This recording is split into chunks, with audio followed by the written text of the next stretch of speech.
Hello and welcome to Read the Whole Bible with Trenda Jones. I'm Trenda and this is day 73. Let's read and may the Lord add a blessing to the reading of His Word. Today we begin in Leviticus chapter 5. We'll resume reading at verse 14. Then the Lord spoke to Moses.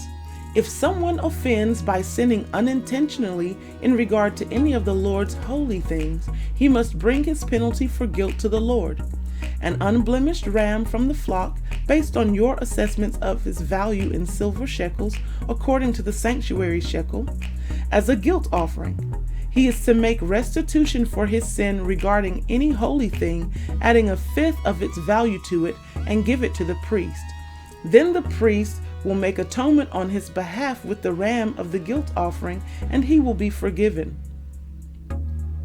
If someone sins and without knowing it violates any of the Lord's commands concerning anything prohibited, he is guilty and he will bear his iniquity. He must bring an unblemished ram from the flock according to your assessments of its value as a guilt offering to the priest. Then the priest will make atonement on his behalf for the error he has committed unintentionally, and he will be forgiven.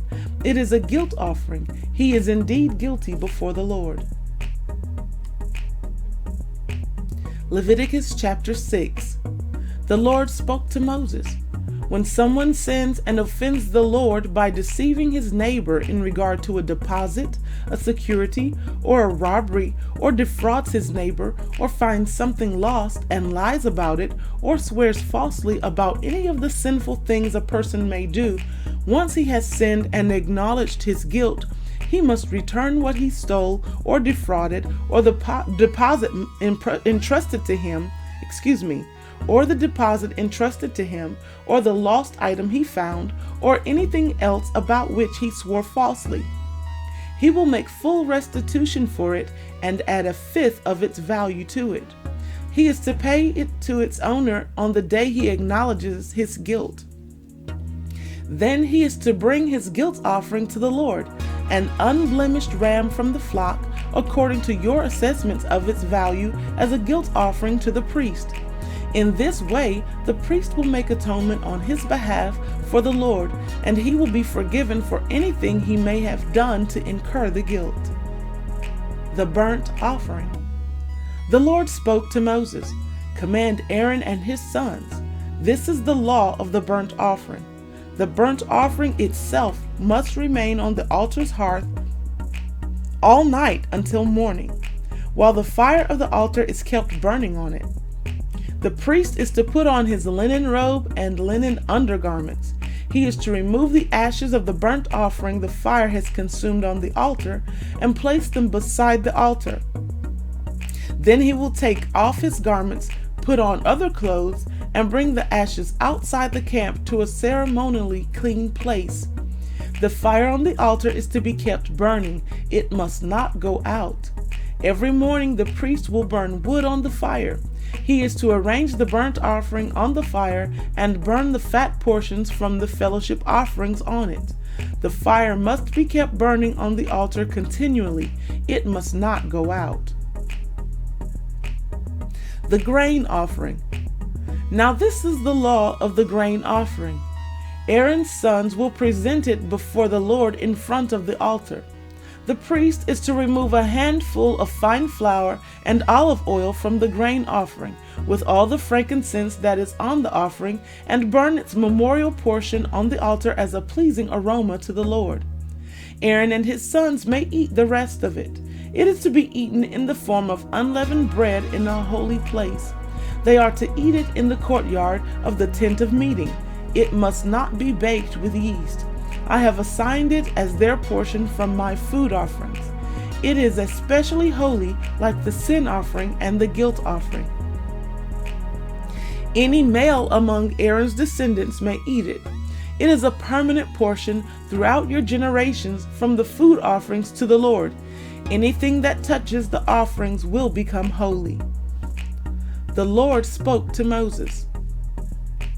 This is the offering that Aaron and his sons are to present to the Lord on the day that he is anointed. 2 quarts of fine flour as a regular grain offering, half of it in the morning and half in the evening. It is to be prepared with oil on a griddle. You are to bring it well kneaded. You are to present it as a grain offering of baked pieces, a pleasing aroma to the Lord. The priest, who is one of Aaron's sons and will be anointed to take his place, is to prepare it. It must be completely burned as a permanent portion for the Lord. Every grain offering for a priest will be a whole burnt offering. It is not to be eaten. The sin offering. The Lord spoke to Moses, "Tell Aaron and his sons, this is the law of the sin offering. The sin offering is most holy and must be slaughtered before the Lord at the place where the burnt offering is slaughtered. The priest who offers it as a sin offering will eat it. It is to be eaten in a holy place, in the courtyard of the tent of meeting. Anything that touches its flesh will become holy, and if any of its blood splatters on a garment, then you must wash that garment in a holy place. A clay pot in which the sin offering is boiled is to be broken. If it is boiled in a bronze vessel, it is to be scoured and rinsed with water. Any male among the priests may eat it. It is especially holy. But no sin offering may be eaten if its blood has been brought into the tent of meeting to make atonement in the holy place. It must be burned." Job chapter 38. The Lord speaks. Then the Lord answered Job from the whirlwind. He said, "Who is this who obscures my counsel with ignorant words?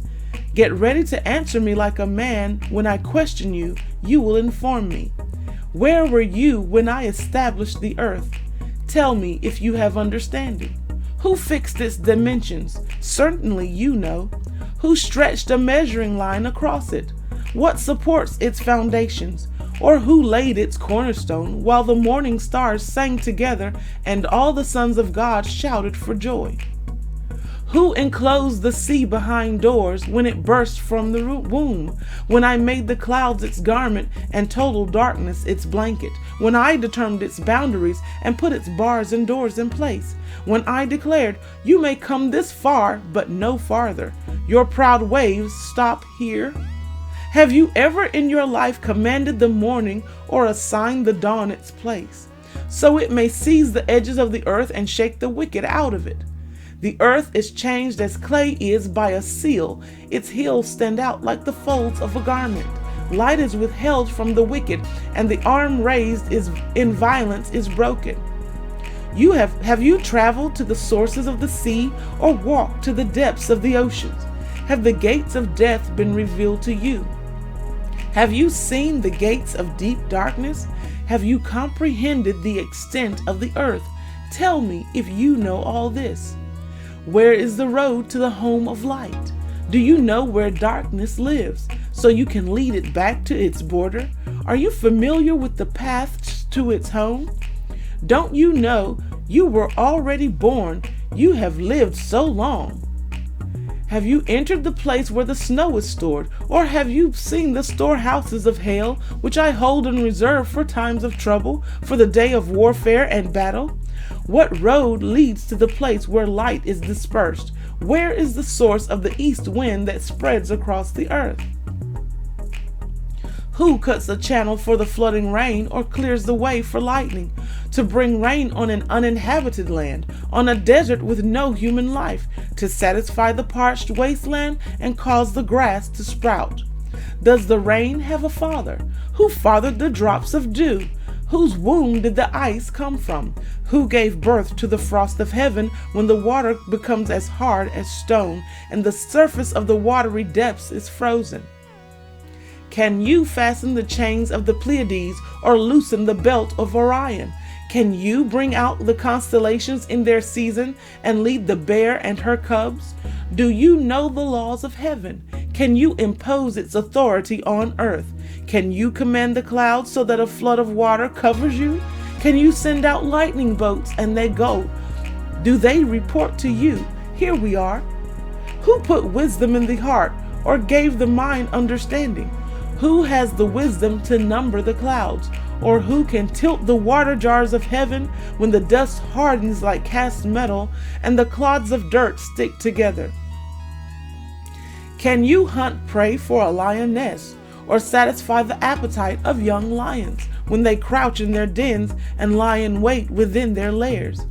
Who provides the raven's food when its young cry out to God and wander about for lack of food? Job chapter 39. Do you know when mountain goats give birth? Have you watched the deer in labor? Can you count the months they are pregnant so you can know the time they give birth? They crouch down to give birth to their young. They deliver their newborn. Their offspring are healthy and grow up in the open field. They leave and do not return. Who set the wild donkey free? Who released the swift donkey from its harness? I made the desert its home and the salty wasteland its dwelling. It scoffs at the noises of the village and never hears the shouts of a driver. It roams the mountains for its pastureland and searching for anything green. Would the wild ox be willing to serve you? Would it spend the night by your feeding trough? Can you hold the wild ox to a furrow by its harness? Will it plow the valleys behind you? Can you depend on it because its strength is great? Would you leave it to do your hard work? Can you trust the wild ox to harvest your grain and bring it to your threshing floor? The wings of the ostrich flap joyfully, but are her feathers and plumage like the stork's? She abandons her eggs on the ground and lets them be warmed in the sun. She forgets that a foot may crush them or that some wild animal may trample them. She treats her young harshly as if they were not her own, with no fear that her labor may have been in vain. For God has deprived her of wisdom. He has not endowed her with understanding. When she proudly spreads her wings, she laughs at the horse and its rider. Do you give strength to the horse? Do you adorn his neck with a mane? Do you make him leap like a locust? His proud snorting fills one with terror. He paws in the valley and rejoices in his strength. He charges into battle. He laughs at fear, since he is afraid of nothing. He does not run from the sword. A quiver rattles at his side, along with the flashing spear and a javelin. He charges ahead with trembling rage. He cannot stand still at the sound of a ram's horn. When the ram's horn blasts, he snorts defiantly. He smells the battle from a distance. He hears the officer's shouts and the battle cry. Does the hawk take flight by your understanding and spread its wings to the south? Does the eagle soar at your command or make its nest on high? It lives on a cliff where it spends the night. Its stronghold is a rocky crag. From there it searches for prey. Its eyes penetrate the distance. Its brood gulps down blood, and where the slain are, it is there. Job chapter 40. The Lord answered Job. Will the one who contends with the Almighty correct him? Let him who argues with God give an answer. Then Job answered the Lord, I am so insignificant. How can I answer you? I place my hand over my mouth. I have spoken once and I will not reply twice, but now I can add nothing.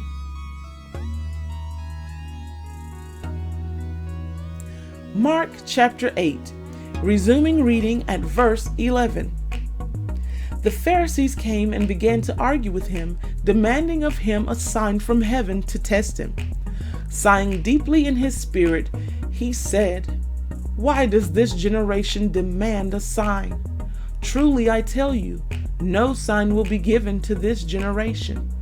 Then he left them, got back into the boat, and went to the other side. The disciples had forgotten to take bread and had only one loaf with them in the boat. Then he gave them strict orders. Watch out. Beware of the leaven of the Pharisees and the leaven of Herod. They were discussing among themselves that they did not have any bread. Aware of this, he said to them, Why are you discussing the fact you have no bread? Don't you understand or comprehend? Do you have hardened hearts? Do you have eyes and not see? Do you have ears and not hear? And do you not remember? When I broke the 5 loaves for the 5,000, how many baskets full of leftovers did you collect?" 12, they told him. "When I broke the 7 loaves for the 4,000, how many baskets full of pieces did you collect?" 7, they said. He said to them, "Don't you understand yet?" Healing a blind man. They came to Bethsaida.